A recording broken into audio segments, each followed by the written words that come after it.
Call the meeting to order. Roll call, please. Curry. Here. Adel. Here. Anderson. Here. Avedisian. Here. Pisano. Here. Buell. Bush. Here. Clark. Desai. Bella. Drake. Here. Gale.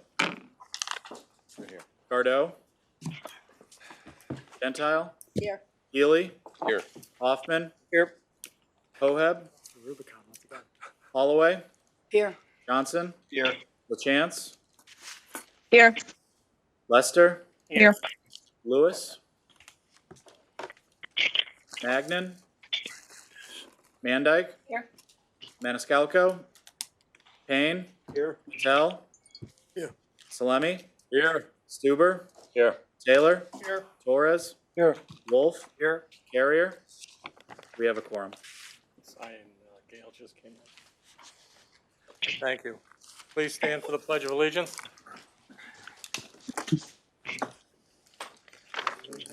The flag of the United States of America, and to the republic for which it stands, one nation, under God, indivisible, with liberty and justice for all.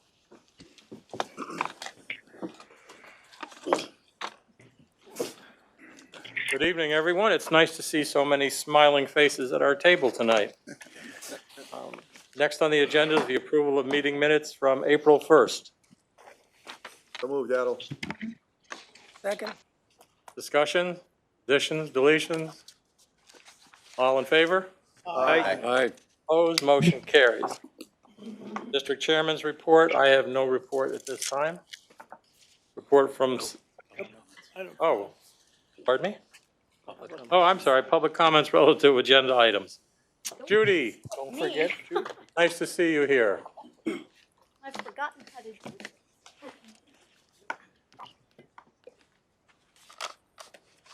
Judy Allen, West Hartford. Just a couple things. First, there's always the chairman report and the CEO report.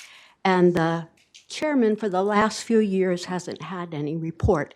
And it would be nice to hear even just what your priorities are. And in terms of the CEO report, it's very hard to make a comment about something that you don't know is going to be discussed. So if there's any way to clue people in a little bit on what you're going to talk about, that would be helpful. Thank you. Thank you, Judy. Is there anyone else that would like to address the board on agenda items?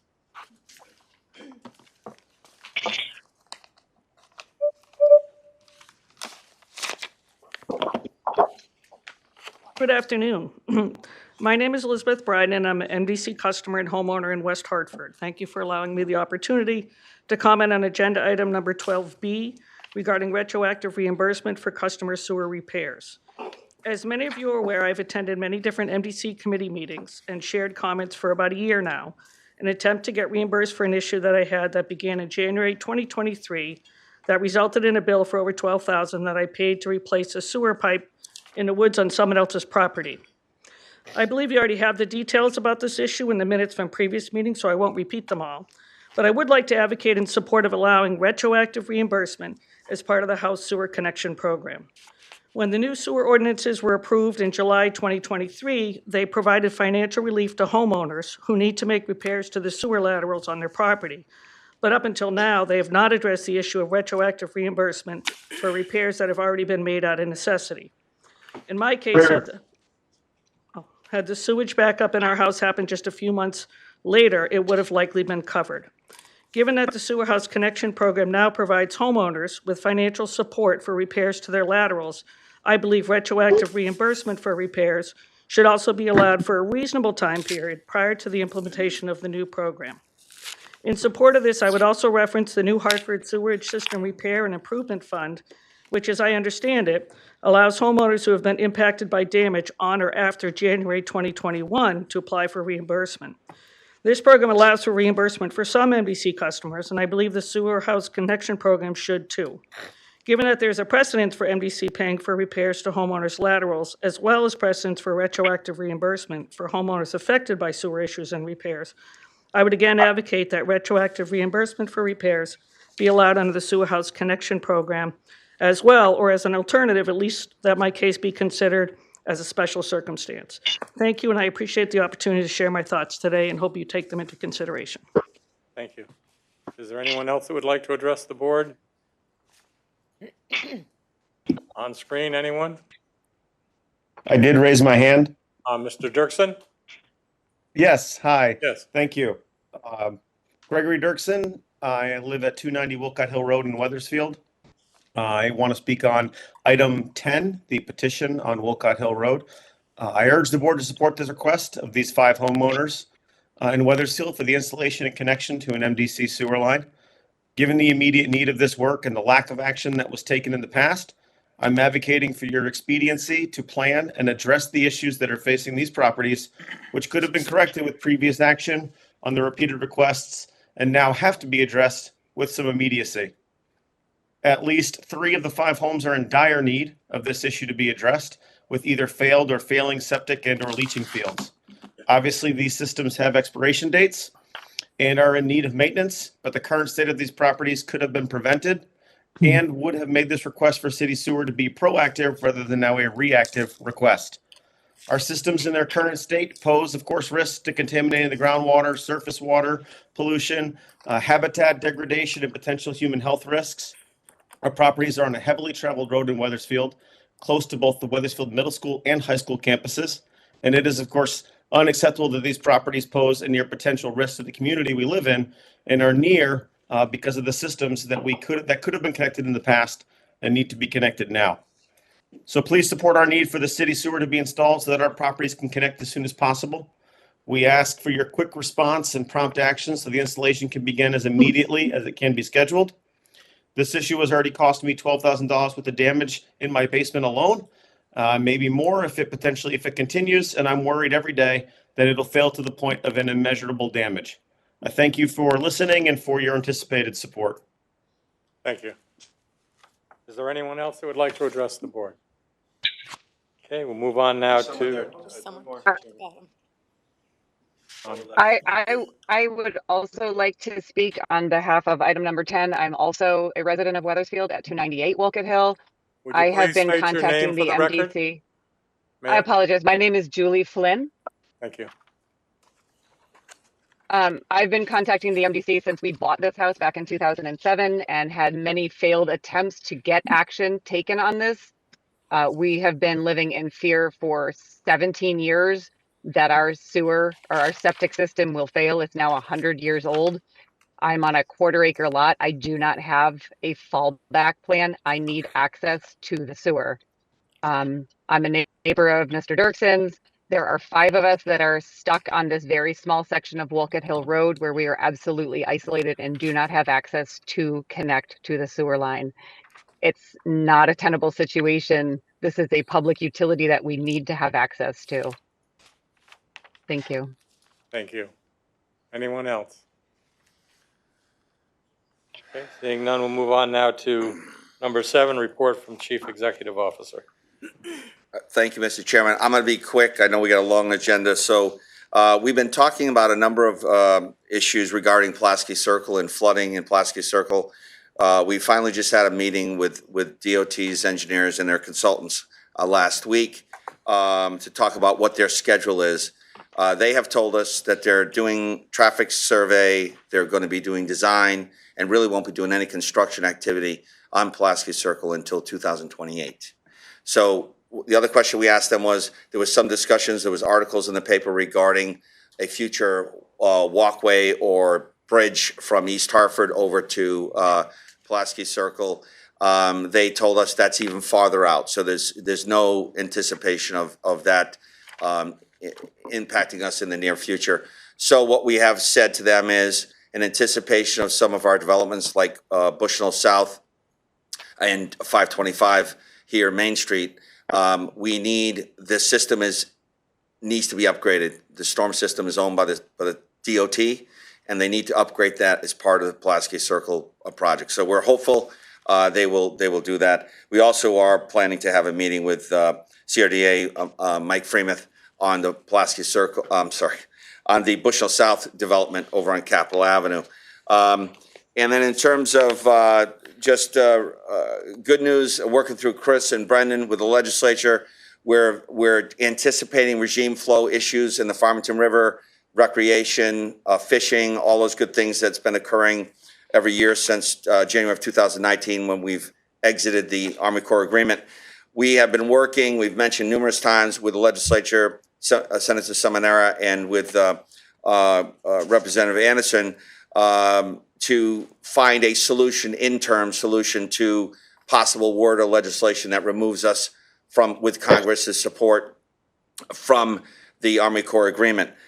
So we're very close. We've been talking on an interim solution for this summer. We're talking with DEEP, we're talking with the Army Corps, some language back and forth about how we could get the Army Corps to accept a request from DEEP.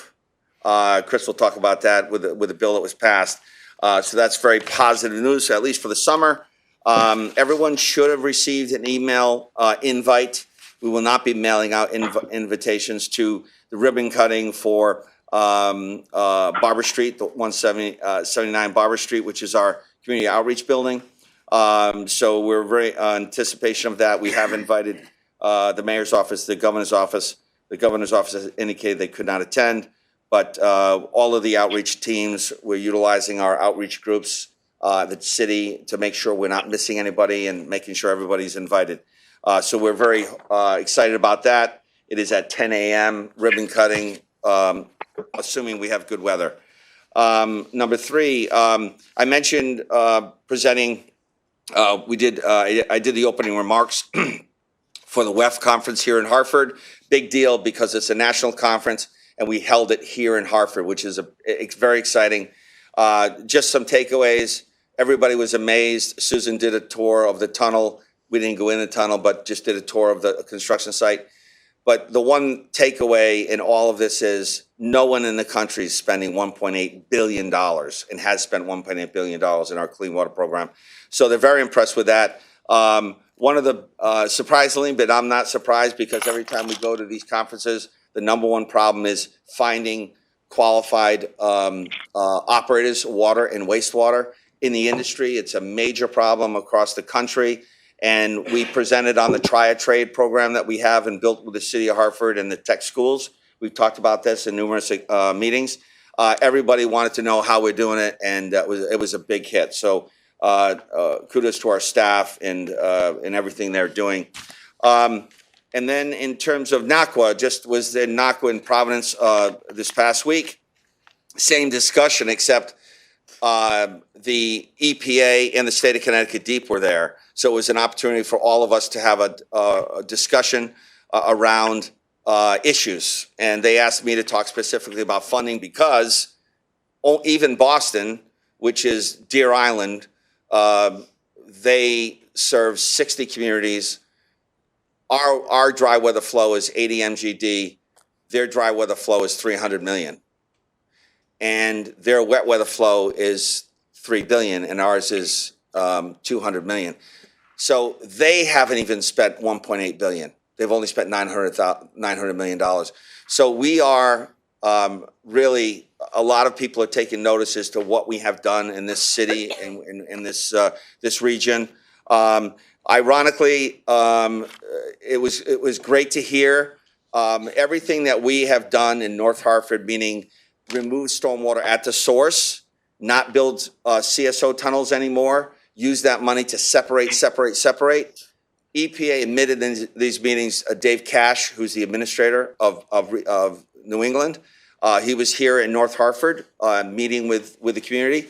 His staff admits that the right solution to the problem with the sewer system is stormwater, is to remove stormwater at the source. So it was interesting to hear regulators admit that after the 1972 Clean Water Act, which we spent all this money to achieve. So very, very positive issues. The PFAS, big issue regarding a land application of PFAS, especially in Maine, New Hampshire, all of the farming states. You can't land apply in Connecticut anyways. However, big discussion about the affordability. Providence our counterparts in Providence, Rhode Island are predicting that right now we charge about just under $500 per dry ton of solids that come into our facility. They're predicting it going to $1,500, all because of PFAS. There's no land application, and just so happens during the WEF meeting, there was a white paper done during the WEF conference that has done it at a number of different locations like ours, multi-hearth incinerators, that they've tested, and there is no there is no PFAS in the ash. So very positive things moving forward in the industry, but it is an issue. And then just a reminder, this again, we say this all the time, May 9th, which is Thursday, right? May 9th, we're going to be doing a presentation on Stormwater Authority. And as I said, in Providence, and it's the stormwater, silly. The issues that are driving the discussions around sewer systems is not sewer, it's stormwater. And we're going to be talking a lot about a positive discussion about why we think it's important for the MDC region to get ahead of this, because it's coming, regulation's coming, and when EPA admits in public that it's the stormwater that's causing the problem, they're focusing on stormwater, and they're going to start to regulate it, and it's going to become a very expensive regulation. So that's all I have, Mr. Chairman. Thank you, Scott. On the stormwater meeting, could you just give us some idea of who's been invited to this?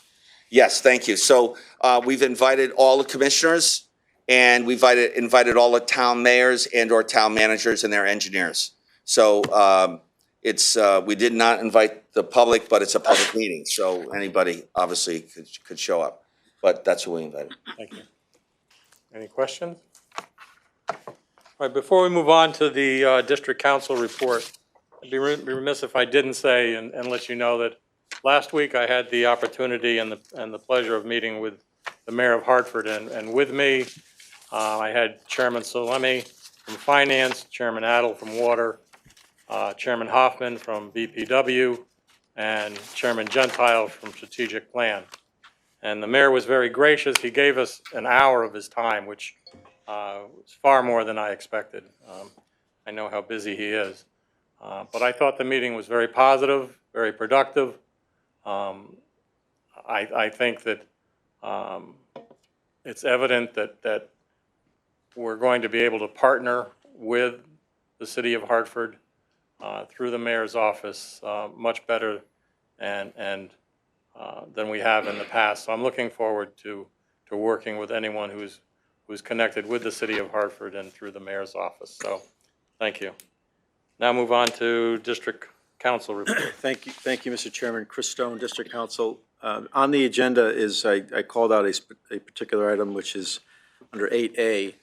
This involves a lands exchange between the MDC and the Connecticut Aviation Authority, or Airport Authority, excuse me, Airport Authority.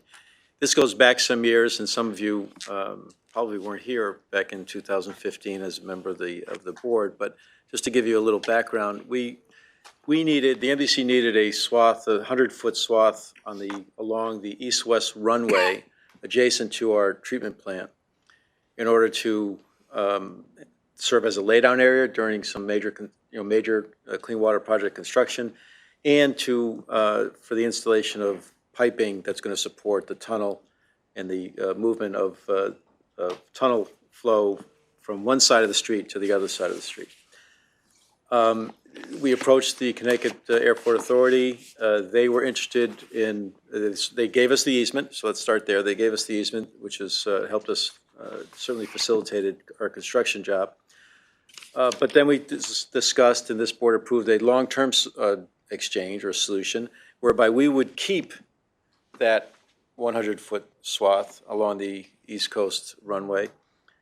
And in exchange for that, we would give to the CAA a piece of our treatment facility, a site that we no longer use, and that's the former Ash Lagoon, which even to this day we don't use anymore. So it allowed us to maintain our infrastructure by way of ownership, not just an easement. It allowed us to have the laydown area.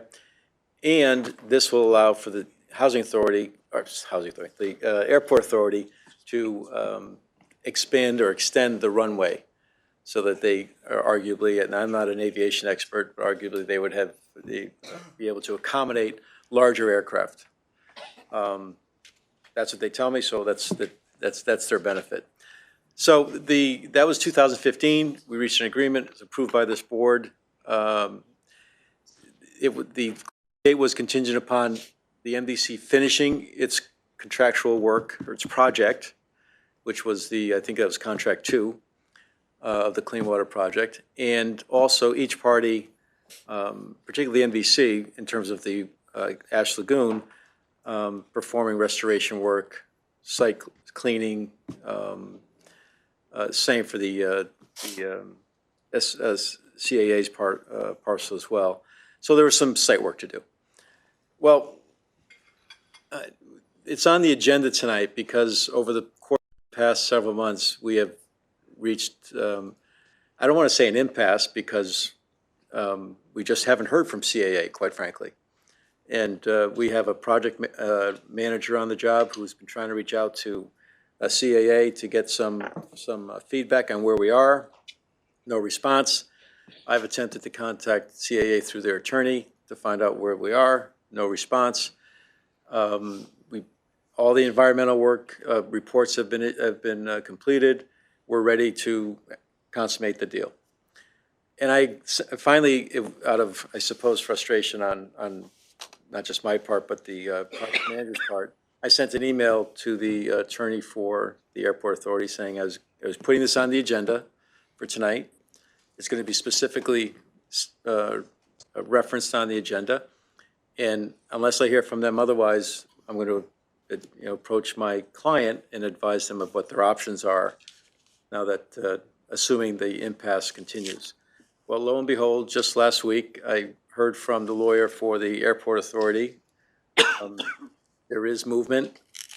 There's some minor tweaks to the environmental reports that have to be made. That's in the process of being done. I hope to report to you within the next 2 months, plus or minus, that we've closed the deal.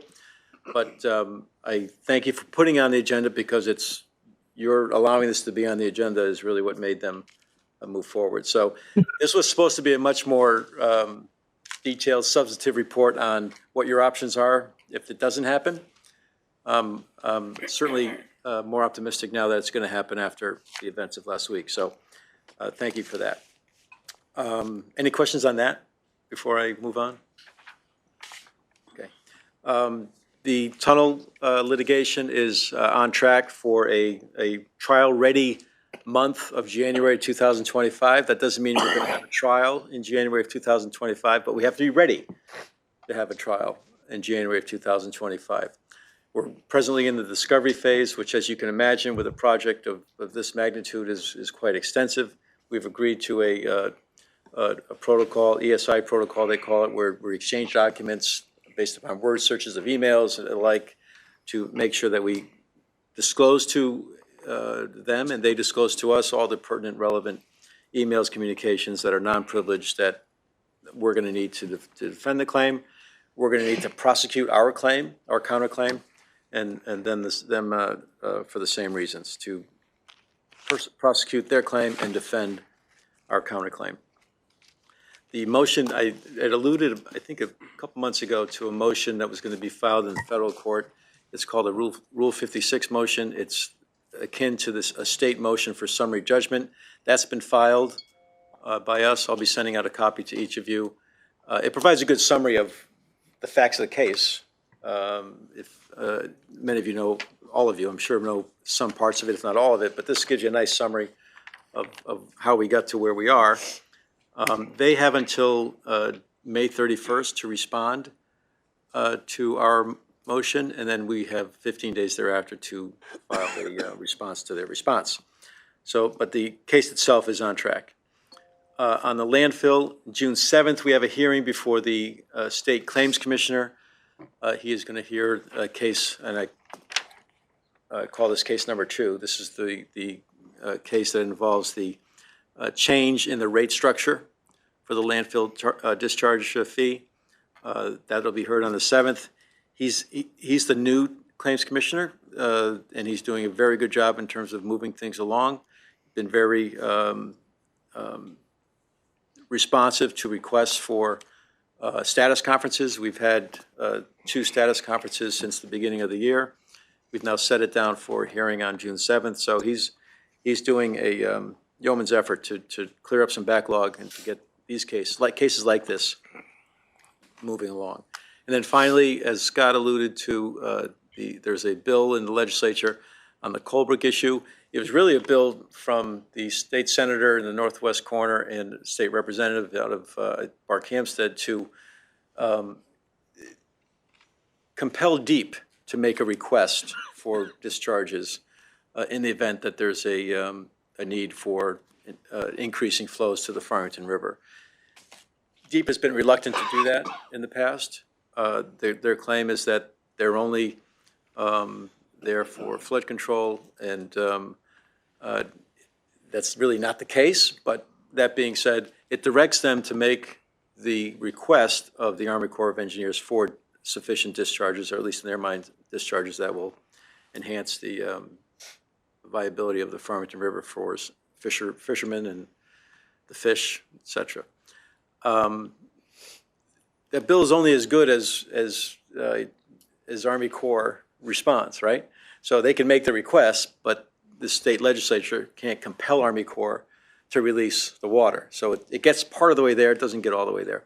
So what we've been working on, Army Corps wanted a letter from the MDC that says you can release, telling Army Corps, you can release part of our 10 million gallons, or billion gallons, excuse me, that we've reserved. Obviously, that's counterintuitive to where we are with the Army Corps in the Colebrook River Reservoir Dam. We're out. That's our claim, and that's what we're using to support this amendment that will, before Congress, hopefully on the next WRDA bill, which should come up in the fall. So we just weren't going to tell them that they can release our water because our water doesn't exist there anymore. At least the water's there, it's not ours. So we had to draft a letter that basically says, recognize that we don't own it anymore, that we've abandoned, the water's still there, but we've abandoned that as a water supply to the NDC. But we would have, it's legalese, we would have no objection if they release water from wherever they want to release it, right? Whether it's the lower part of the reservoir, which is the 3.5 billion that we retained, or part of the 10, or part of DEEP's. DEEP has an elevation that's just above ours, or our former elevation. Whether it's DEEP's water, doesn't matter. And that seemed to satisfy them, and so that bill is on track. And the idea here is there was a lot of concern, and Scott alluded to it, about regime flows while the NDC is in this kind of limbo position, and even after the NDC leaves, hopefully come the fall. Who's gonna monitor the flows coming out of the river? It's been the NDC for decades. We tell the Army Corps what has to be released. We understand what our riparian rights obligations are. We understand what the flows of the river should be. We understand what our charter requirements are for minimum discharges to the Farmington River. We were the ones that were directing the ship there. We're not going to be there, hopefully not too much longer. And we certainly don't want to exercise that authority now when we've said it's not ours. So the people that use the Farmington River are concerned about what regime flow there will be, how many millions of gallons of water you're going to release every month. But just as importantly, who's going to release it? So we've been working on, with Scott and his group on the technical side, on really documenting what has been the regime flow, and then sharing that with those individuals, those stakeholders in the northwest part of the state, with DEEP, with the Army Corps. This is what we've done. You may not have recognized what we've done in the past, but here's what we've done in terms of releases. That should be the regime going forward, at least in the short term. if you want to develop some other regime come 2025 and beyond, that's entirely up to you. But at least in the short term, we seem to have a resolution of what can be a very difficult decision-making process, particularly where decisions may have to be made in a matter of days or weeks. If there's a drought, for example, there was a drought last year, and it was like almost panic amongst the stakeholders. Fortunately, the week before, the week before a decision was made to do nothing, because we weren't going to do it and Army Corps wasn't going to do it, it rained. So the crisis was averted by an act of God, but you can't count on that always happening. So that's the status on that bill, and that's it, Mr. Chairman. Thank you. If anyone has any questions, I'm here. Any questions? Thank you, Chris. For you, Mr. Chairman. We're not looking for any action tonight on land swap. Mr. Patel wants, no. Who had, I think all these things which we used to do, it won't be done. Some point in time, problem will occur, and then we will be blamed. What have we done to notify all these people openly, so that including newspapers, particularly Hartford Courant is not our friends. Always negative, they pick it up. And eventually something breaks loose, they are going to blame us. So we should start public relation issues right now on that.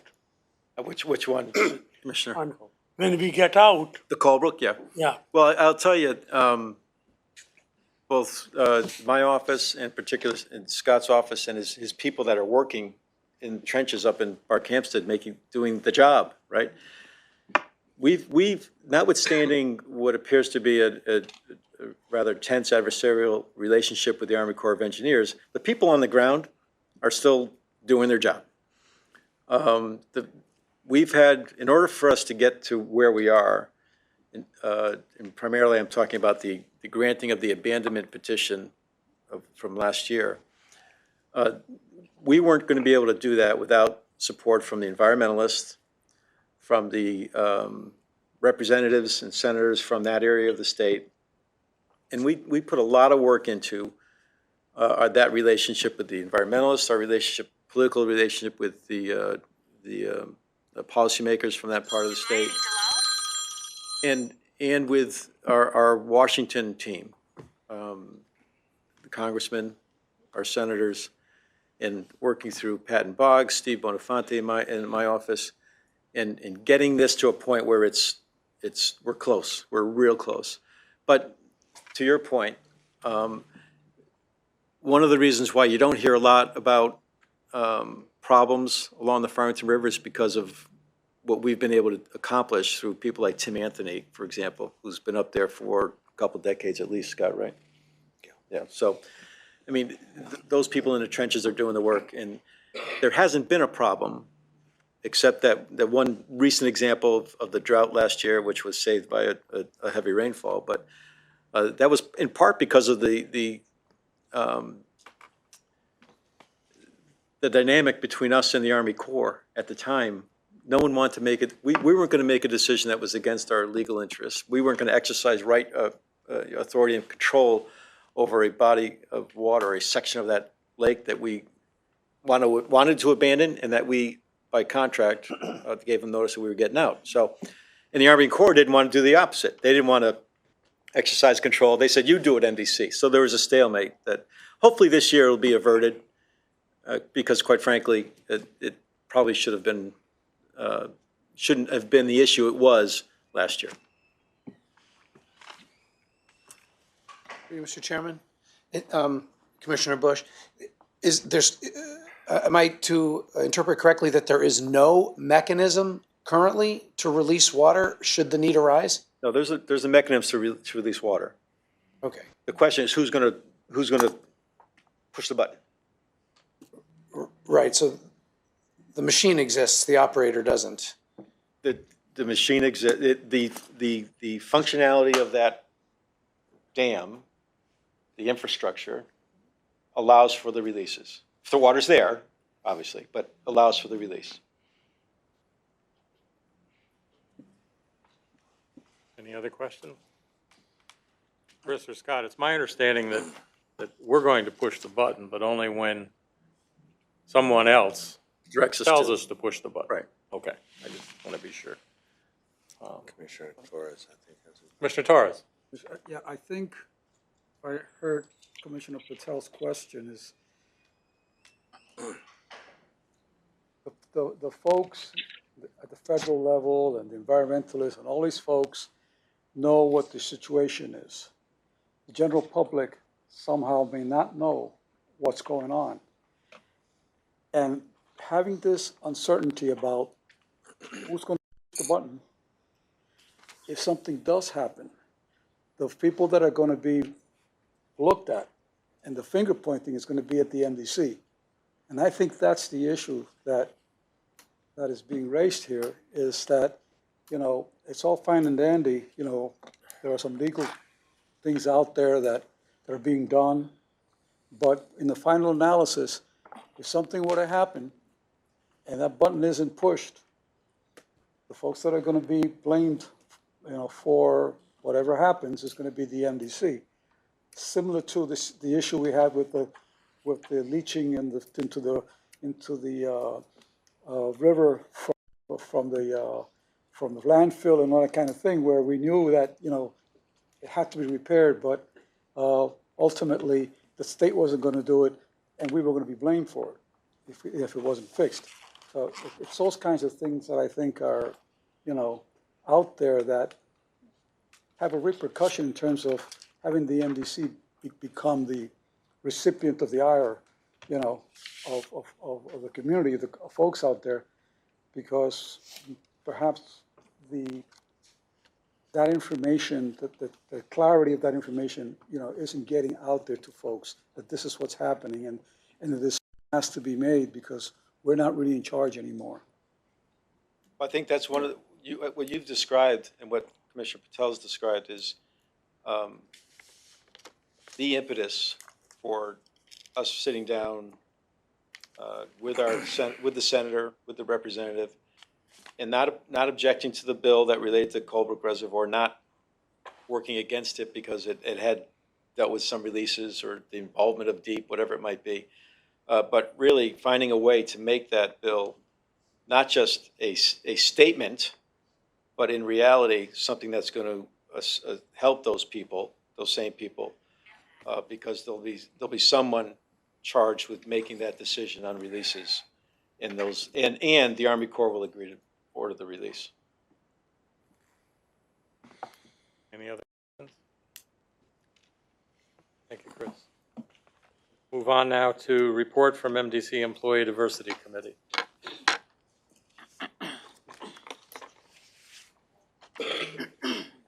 Good evening. I'm Rita Kelly. I'm the EEO officer, and we're going to do a presentation today on the MDC Multicultural Diversity Committee. And before we started, I wanted to give a very brief history of the Diversity Committee within the MDC, so people have a greater understanding of it. It's not new. We've had a MDC Diversity Committee for about 13 years. For 10 years, it was primarily operated through EEO and also the Human Resources Department, along with Luz Amaro, who's a strategic specialist here at MDC. And we all worked together and we invited staff to work with us to develop diversity events. However, around the time of the COVID, because of the quarantine, we were not able to meet. And about a year and a half ago, the CEO, Scott Jellison, decided that we really should reinvigorate the committee and take a look at it and see if there are ways that we could strengthen it and make it, you know, more reflective of our employees and the issues that they face as it relates how they see diversity and how they want the MDC to value diversity.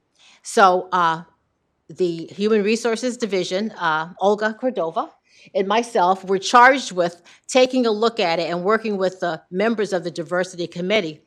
And what we decided is that in the past, we've pretty much taken the leadership role EEO and Human Resources, but we really felt was an initiative that should be employee-led and employee-driven.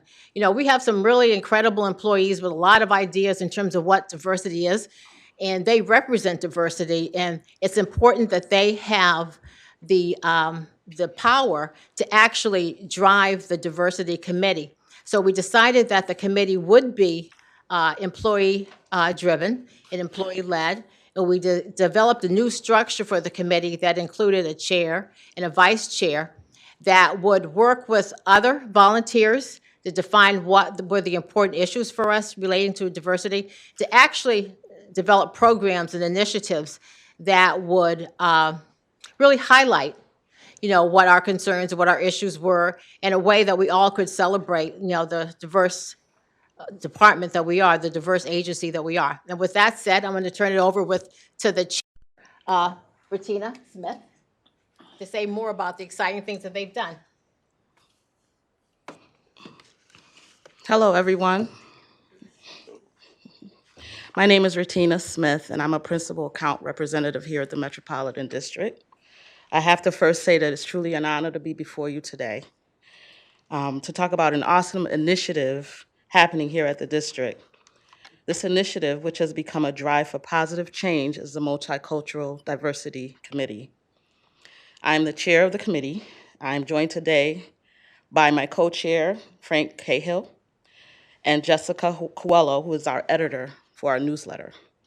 We're very excited, and together we will be making and giving you a brief summary of what the committee has been up to since our relaunch in 2023, thanks to CEO Scott Jellison.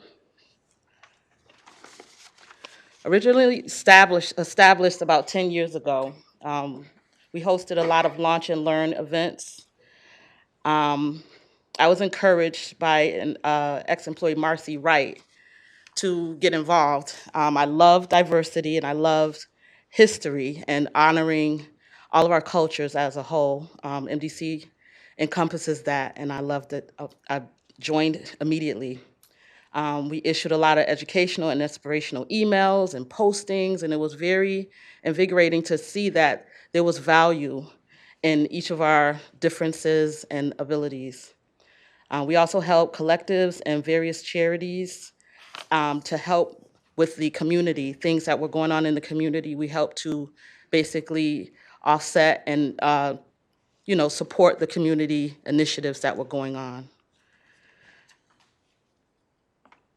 In 2023, the committee was reestablished after a peak in COVID. We decided to start first with a relaunch activity in which we just all came together to basically lunch and learn again. Now I'm going to turn the microphone back over to Frank Cahill. He's going to go through the committee structure, and I'll be back to see you. Thank you, Retina. My name is Frank Cahill, Project Manager in the MDC Construction Department. Just going to give you a brief overview of how the committee is divided and how we organize ourselves so we can get how we've gotten things done since we've restarted last year. So the committee is made up of 14 volunteers, members appointed by the CEO. We represent a diverse cross-section of the workforce covering multiple departments within the district. We're currently led by our chair, Retina, that you just met, myself as the vice chair, with administrative support provided by Rita Kelly and Olga. The committee is further broken down into 3 subcommittees to help us organize and establish division of labor and to get things accomplished. So we have our community outreach, which comes up with ideas and thoughts on how we can help district communities benefit the community through food drives for Mercy House in Hartford. Currently, we're working on helping Trinity College Hands on Hartford collection with food, snacks, school supplies, and such. And then we're also discussing further ways we can help the community through clothing drives, school supplies, snacks, food, non-perishable foods. We also have a quarterly newsletter that's led by Jessica. Jessica is going to give us a further detail on that. Our first newsletter was issued June 2023, and the last one was, most recent one was in March 2024. So we've had 4 of them, and they've all had positive feedback from fellow employees and those who've read them. Jessica's and company have done a great job.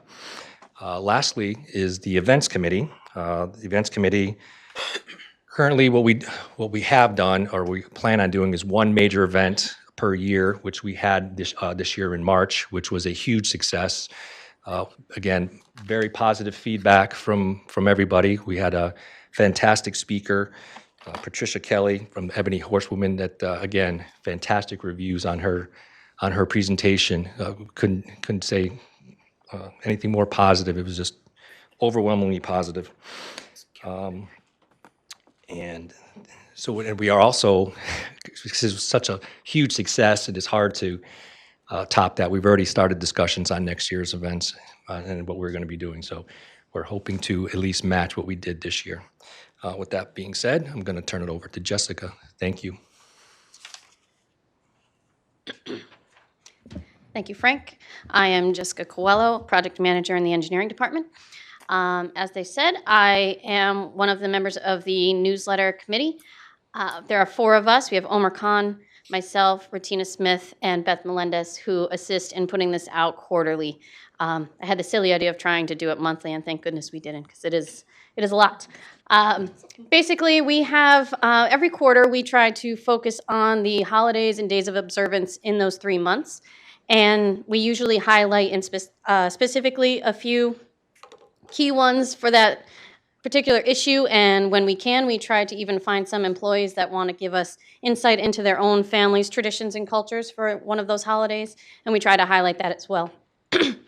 We find, and I don't know if you guys would agree, we find that food brings us all together. So there's nothing more in touch with someone's culture and traditions than sharing our food recipes with each other. So we encourage the employees to share their own recipes that we will post as well.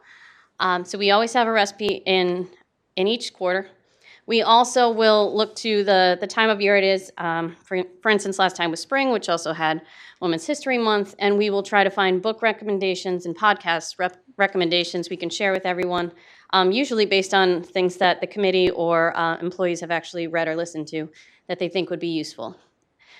We also will do the same with poetry that's on theme for that quarter.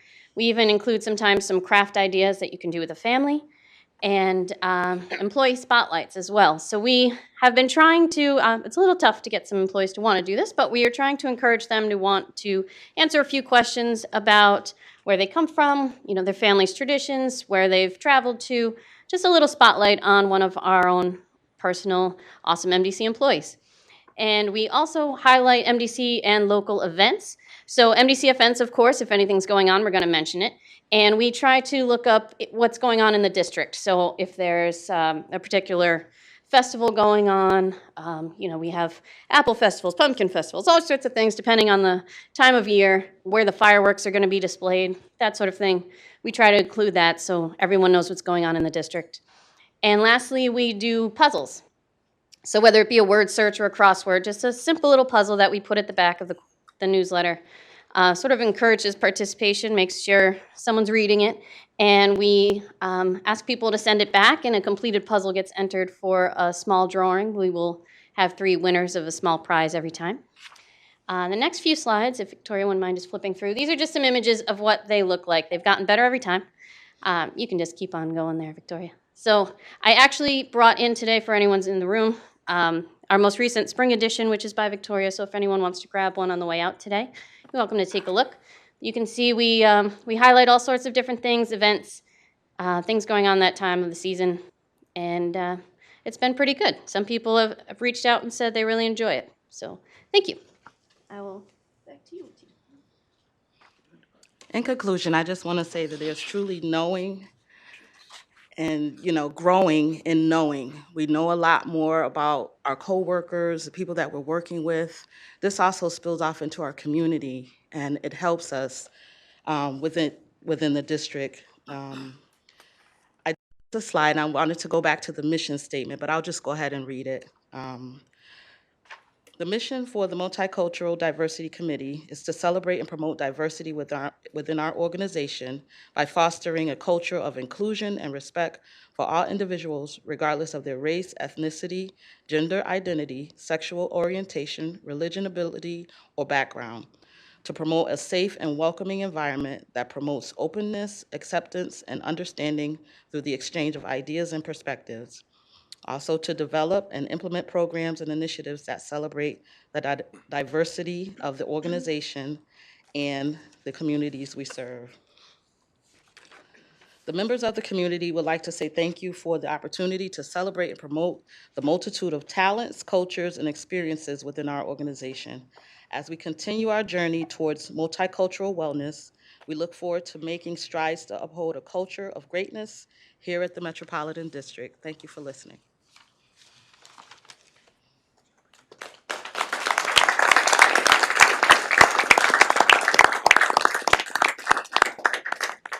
Any questions?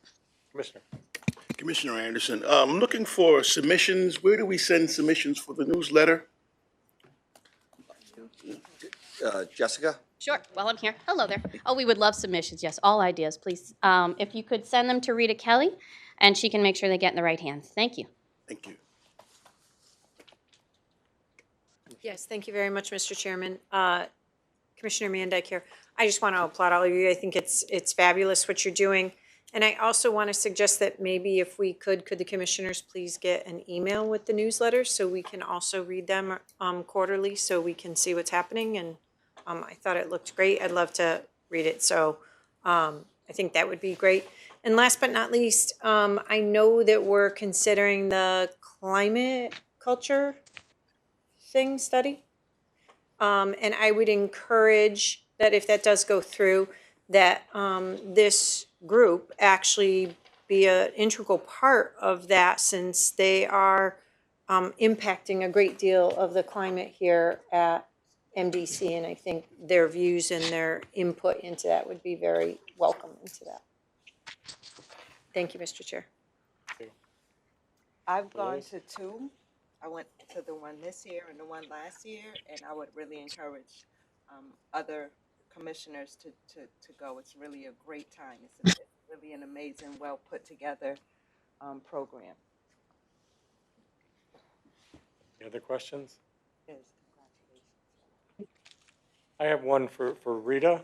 Is the mission statement part of our affirmative action plan? No, the mission statement is a separate one. It's a mission statement that was developed by the group itself. When we did the restructuring, we all met together in terms of what we all wanted and what we thought was important. So it is separate from the affirmative action plan. It solely focuses on diversity, not employment. Thank you. All right. Thank you all again. Next is referral of sewer petition for Walcott Hill Road, Wethersfield to Bureau of Public Works. Chair will entertain a motion. So moved. Second. Discussion? All in favor? Aye. And opposed? Motion carries. Next, Board of Finance, consideration, potential action, approval of State of Connecticut financing, the DWSRF 2023-7120. Is there a motion to receive, report, and adopt resolution? So move, Mr. Chairman. Second. Discussion? It's passed unanimously at the Board of Finance, Mr. Chairman. Thank you, Commissioner Salemi. All in favor?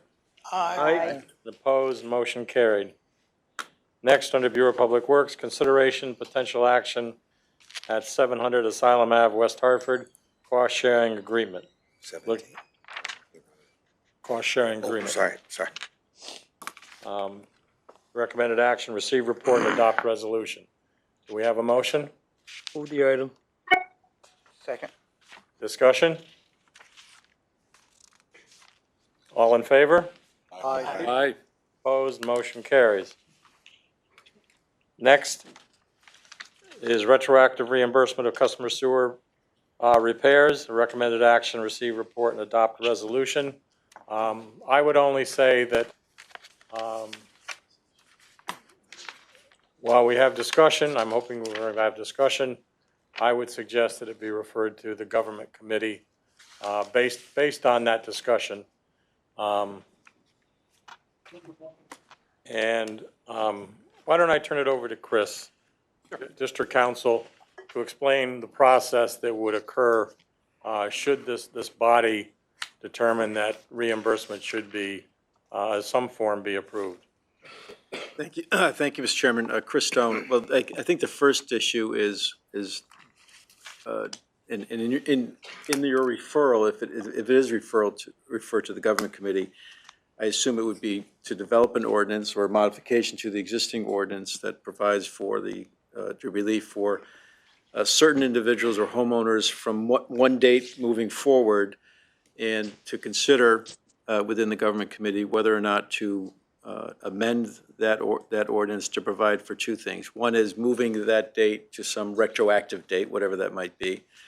And two is, and perhaps to substantively as to that ordinance, changing that ordinance so that it would address situations like that facing Mrs. Bryden. Thank you, John. Mrs. Bryden, and perhaps others. Because as you know, the program is designed for a complete 100% sewer or lateral restoration, lining, whatever it might be, but you get a full lateral. That wasn't the case in Mrs. Bryden's situation, and it may not be the case in other situations. She has, I won't say an unusual, but somewhat unique situation in that she has a very long lateral, so to speak, that goes through private property to another person's property, and it's a portion of that lateral, not the whole lateral, but a portion of that lateral that had to be repaired. Even if we move the date back, if the language in the ordinance stays the same otherwise, she would not be covered. And others like her, I don't want to concentrate solely on Mrs. Bryden, but others similarly situated individuals would not be covered. So if the idea is to address in whole the concern by Ms. Bryden and other similarly situated customers, then it has to be a twofold thing: go retroactive to a certain date, whatever that might be, and also modify the terms of the ordinance. I was asked at the last meeting whether, and I didn't get a chance to answer, but whether we can treat, and matter of fact, she asked for tonight, her situation as just so unique that find some other way to reimburse her. There is no other way to reimburse her under our ordinances, and we're a body of ordinances. We follow the ordinances. This is what it provides presently, and presently, as that ordinance reads, she's not covered. To pay on or reimburse her for a situation that's not otherwise the responsibility of the MDC is not allowed under our ordinances. So you may want to, I think, to the chairman's credit, this is not kicking the can down the road. This is moving it to a committee that can take an action, recommend an action, develop an ordinance, obviously with the assistance of myself and Scott and his people, and bring it back to you for consideration. And I think having a general discussion is helpful, but I think you've got to.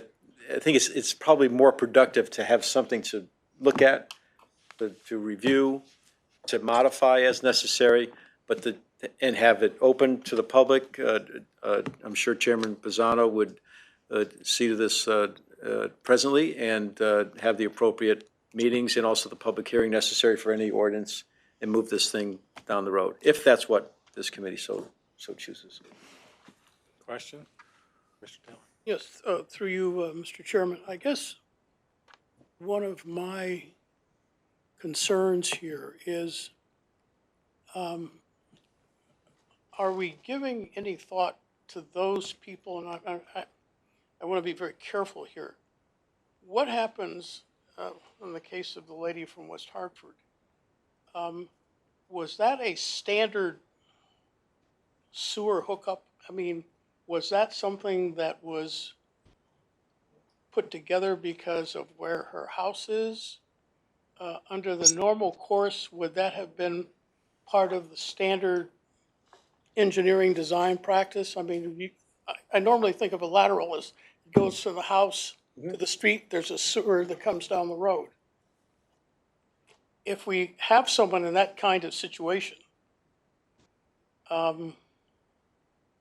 do we take a second look, give that consideration? Because I guess what I would be concerned about, and Mr. Patel, I think I would look to you to help me with this, is, once again, I have an idea of what, when someone says a house with a lateral, goes from the house to the street. But in her case, it's going through private property. Was that engineered because of some special set of circumstances? Was that something we weren't involved in? I mean, what is it? Because I think that that's something that we need to think at. Maybe I'm sort of complicating things here, but that, I guess that's one of my concerns here. If it's one of these things where it's a kind of special, strange situation, and then as time goes on, then, you know, you have to make changes or modifications. Do we think about that in terms of bringing that into conformance to what I would view as sort of standard practices? In other words, it goes from the house to the street. But, you know, once again, you know, because I'm concerned about that, that's all. Right, I apologize, I broke my own rule. I'll entertain a motion to refer to government committee for discussion purposes. So moved. Second. All right, now we've got a motion on the floor to refer to committee. And Commissioner Taylor, I would only say there's probably more than a few of us at this table that may share your concern, but this is simply a referral. Okay. When it goes to government, I think that would be the appropriate time for this type of conversation. The government committee will look at the ordinance. And as district council said, there's two issues. One is the simple issue of just changing the date, if that is the will of the government committee in the ordinance. The second issue is, of course, dealing with those what's been referred to as one-offs that are much different than what Al just described as a typical lateral. So are there any discussions as it relates to referral to government committee? All in favor? Aye. Opposed? Motion carried. Brings us to opportunity for general public comments. Is there anyone in the audience who would like to address the board?